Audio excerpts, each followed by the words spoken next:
On en était où? Tu pourras le mettre, ça, au début. On en était où? Ça, c'est marrant. Bien sûr, bien sûr.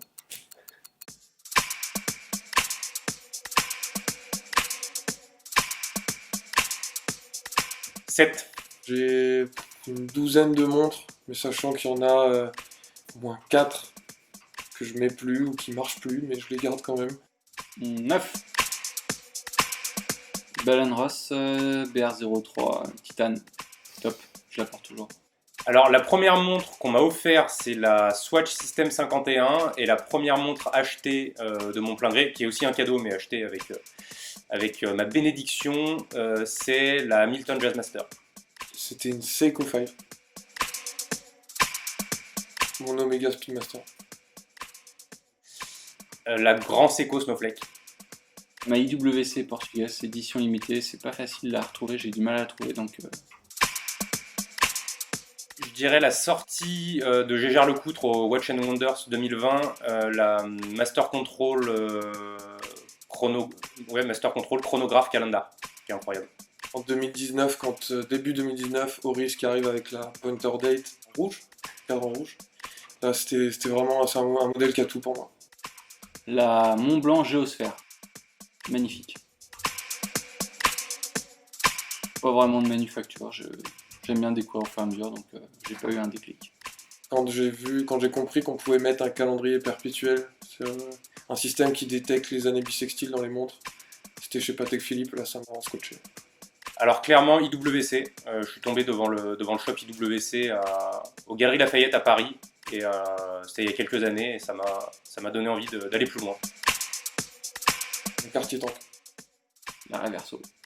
J'ai pas vraiment de design mythique qui me viennent en tête, comme les Royal Oak, Nautilus, etc., qui me touchent. Donc je vais dire le design Calatrava au sens large du terme, donc heure, minute, petite seconde en or pour les dress watch. Toujours la même. Une Submariner en or 1680, donc vintage, pas les modèles actuels, sur un bracelet cuir. C'est hyper versatile. T'as une montre sport, mais aussi qui fait habiller avec l'aspect or et cuir, donc parfait. Ah, j'aimerais bien, c'est l'Octo Finissimo, je trouve qu'elle est à la fois chic, habillée, sport, enfin tout quoi, elle a tout cette montre.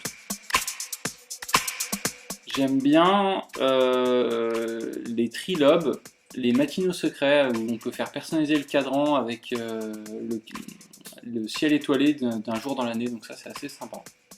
Le modèle Tag Heuer 3140, qui est une réédition d'un modèle plus ancien qui est sorti la réédition est sortie dans les années 90. Très très bon rapport qualité-prix, c'est entre 4 et 5 000 euros, elle est vraiment bien. Un horloger des Pays-Bas, je crois. La manufacture s'appelle Olsinrich et il fait des montres en acier imprimées en 3D. C'est vraiment intéressant, c'est pas connu du tout. Le gars est tout seul et il fait des montres. Grand Seiko. Seiko, sans hésitation. Je trouve que Gégère c'est quand même une super belle manufacture, une gamme hyper complète, donc on peut se retrouver sur un peu tous les modèles et qualité irréprochable. Trop cher. C'est quasiment jamais une fois en rendez-vous client, à la fin d'un rendez-vous, j'avais ma Bell & Ross et il m'a fait waouh, super montre, mais c'était très bizarre. Jamais. En inconnu, jamais. Des gens que je connais, mais en inconnu, jamais. Très peu au final, c'est plus à l'étranger, en Asie ou quoi, les gens qui voient l'Orient Mako et qui me disent oh, jolie montre, alors que c'est pas du tout la montre la plus chère de ma collection. Ça pique.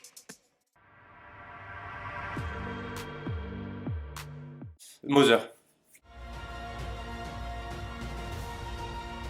Ah, jaquette rose, émail grand feu, tout, magnifique.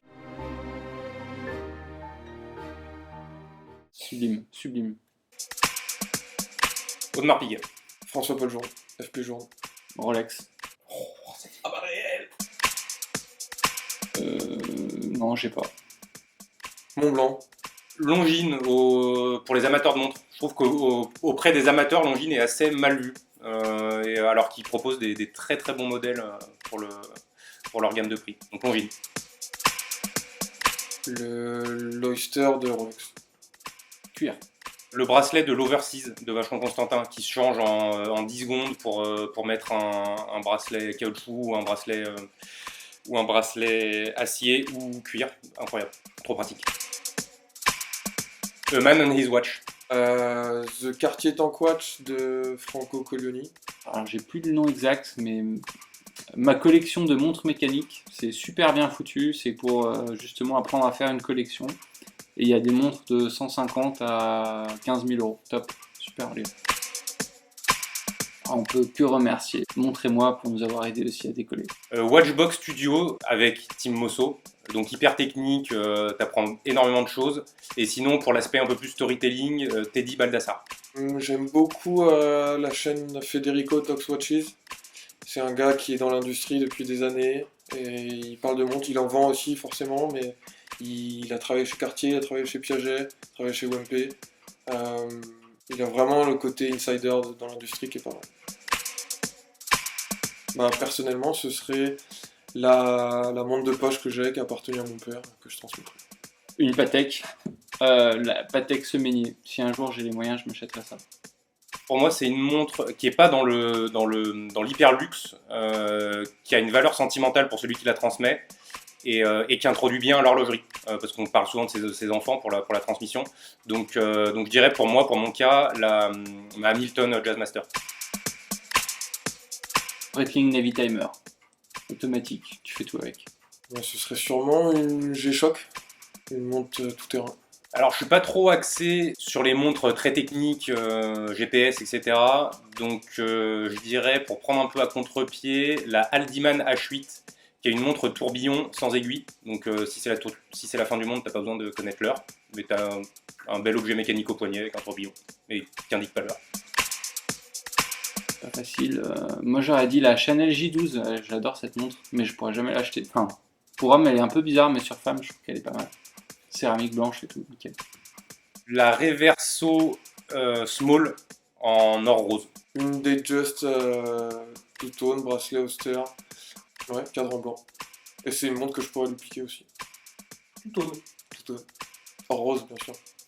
Bracelet tout-tone. Bracelet tout-tone. Bracelet tout-tone, on vient de dire que c'est dégueu dans une vidéo. Ouais, mais pour une femme, ça passe bien.